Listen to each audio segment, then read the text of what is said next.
নমস্কার, কেমন আছেন সকলে? ওকডুয়েলের আরও একটি নতুন ব্লগ নিয়ে চলে এসেছি আমি দেবশ্রী আপনাদের সকলের কাছে। আজ সকালটা আমাদের কাছে খুবই স্পেশাল, কারণ আজ সকালের বাসে আমার মেয়ে মিষ্টি দিল্লি থেকে আমাদের কাছে এসেছে। তাই আর দেরি না করে ওকে নিয়ে বেরিয়ে পড়েছি ওরই খুব ফেভারিট জায়গা জাগেশ্বর ধামের জন্য। মাঝে আলমোড়াতে আমাদের কিছু কাজ থাকায় সেই কাজগুলো কমপ্লিট করে দুপুর গড়িয়ে বিকেল হয়ে গেছিল বেরোতে বেরোতে। যাই হোক, আমরা এখন জাগেশ্বরে পৌঁছেই গিয়েছি। এবারে ওখানে মন্দিরে দর্শন করব, তারপর চটজলদি দর্শন করে বেরিয়ে পড়ব আবার।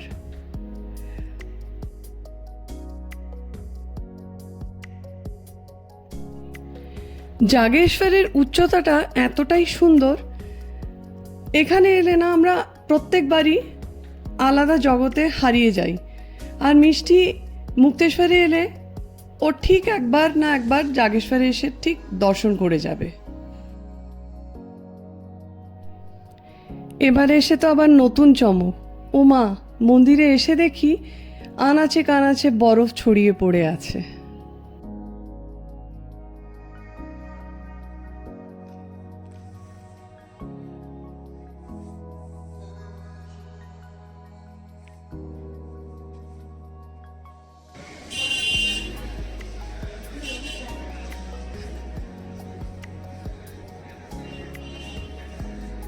পুরো বরফ পড়ে আছে, তাই? যাই হোক, দর্শন আমাদের করা হয়ে গেছে, আর বেশি দেরি করব না, কারণ এখান থেকে ফিরতে ফিরতে আমাদের অনেকটাই রাত হয়ে যাবে।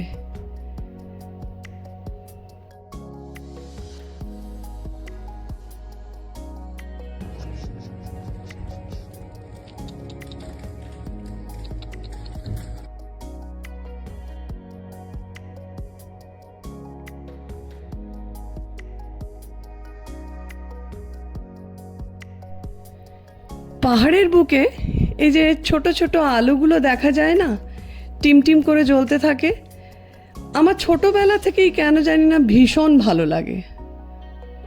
আপনাদেরও নিশ্চয়ই খুবই ভালো লাগে, তাই না?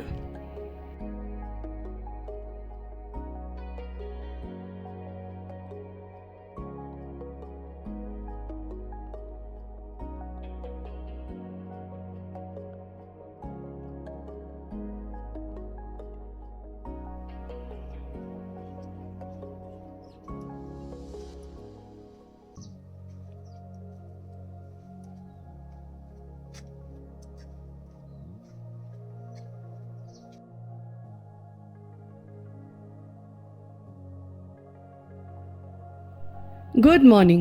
ঠিক এক সপ্তাহ আগে যেই আপেল আড়ু অ্যাপ্রিকটের গাছগুলো কেনা হয়েছিল, সেই গাছগুলোকে আজ মাটিতে বসাতে হবে। তাই আর দেরি না করে চটজলদি কিছু ব্রেকফাস্ট সেরে নিলাম, এরপর আমরা বেরিয়ে পড়ব জমির উদ্দেশ্যে।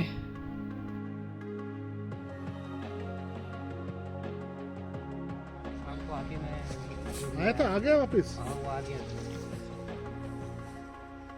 अभी इसमें कौन सा पेड़ डालेंगे आप?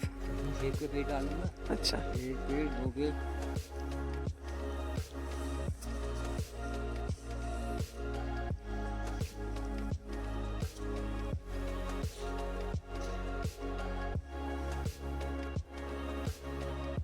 अभी हरीश भैया यूट्यूब में फेमस हो जाएंगे।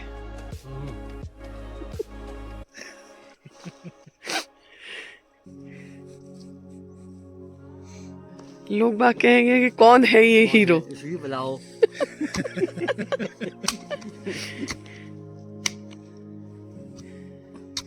पत्थर अड़ रहा है क्या? थोड़े पत्थर तो होंगे, पत्थर ऐसे थोड़े एक आध पत्थर होने भी चाहिए, कोई दिक्कत नहीं है। আমরা বাচ্চা থেকে বড় প্রায় সকলেই আপেলের গুণাগুণ সম্বন্ধে কম বেশি সবাই জানি, আর খেতেও বেশ পছন্দ করি। কিন্তু যদি নিজের বাগানে আপেলের গাছ প্লান্ট করতে হয়, তাহলে এক কথায় বলা যেতে পারে সোনায় সোহাগা। তাই আগের সপ্তাহে হরতলার থেকে কেনা গাছগুলি প্লান্ট করতে চলে এসেছি আমাদের জমিতে।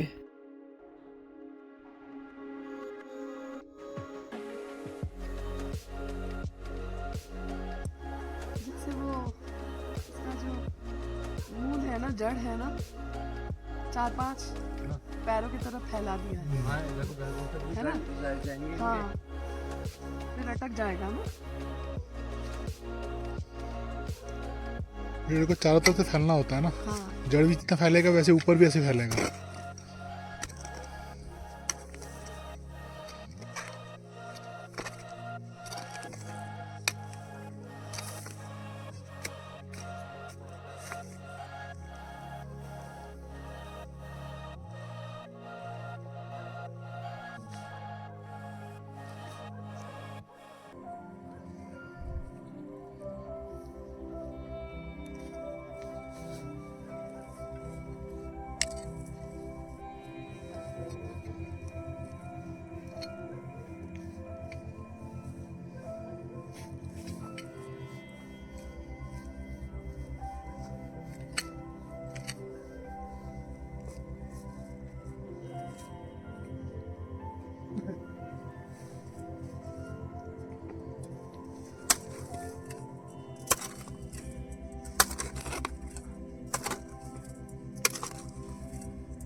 मैंने क्या कहा, हरीश भैया डांस कर रहे हैं देखो बढ़िया तरीके से। वो न्यू ईयर के दिन डांस नहीं कर पाए तो अभी आज कर पा रहे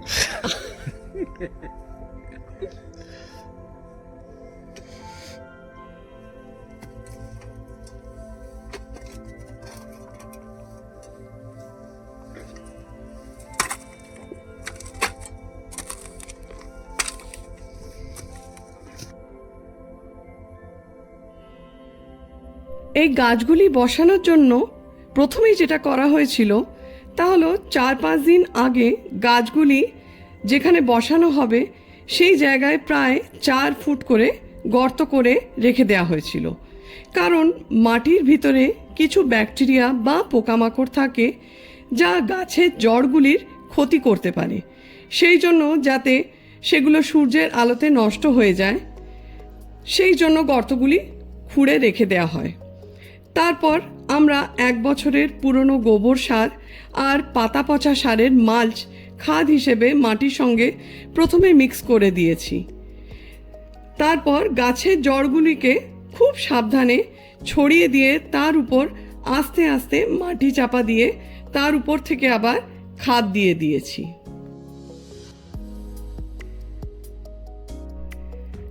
হরিশ ভাইয়া যে এরকমভাবে পা দিয়ে মাটিটাকে চেপে চেপে দিচ্ছে, এর ফলে যদি ঝড়ঝাপটা আসে বা জংলি পশু পাখির আক্রমণে গাছটা চট করে মাটির থেকে উপড়ে আসবে না।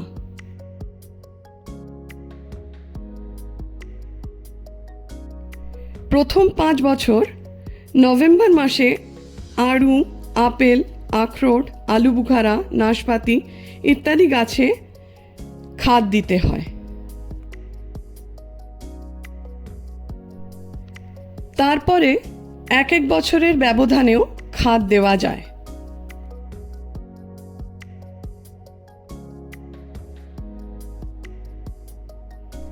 তাছাড়াও এর সাথে সাথে পর্যাপ্ত পরিমাণ জল এবং সূর্যালোকও গাছের জন্য অত্যন্ত প্রয়োজনীয়।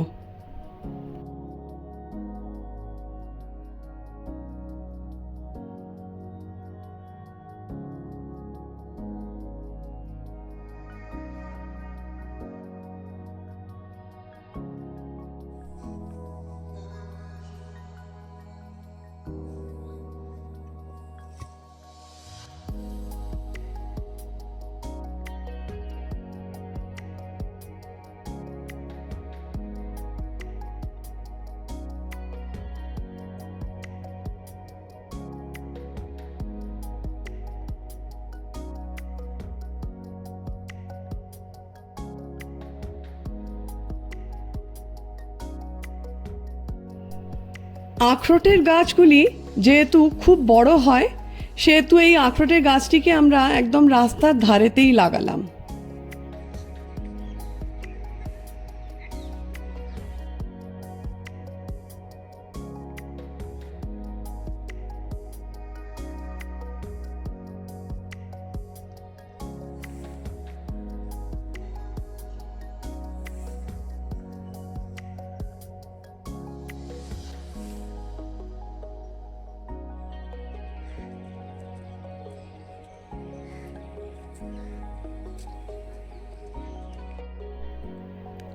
আমার আজকের এই ব্লগটি যদি আপনাদের ভালো লেগে থাকে তাহলে please like, share and subscribe করতে ভুলবেন না। আর কমেন্টসের মাধ্যমে আপনাদের গুরুত্বপূর্ণ মতামতগুলি জানাতে ভুলবেন না কিন্তু। আপনাদের মতামতগুলি আমাকে আরও ভালো ব্লগ বানাতে অনুপ্রেরণা যোগায়। আপনাদের সঙ্গে আবারও দেখা হবে নতুন দিনে নতুন আরও একটি ব্লগ নিয়ে। ততক্ষণ অবধি সুস্থ থাকবেন, ভালো থাকবেন। জয় হিন্দ, জয় ভারত।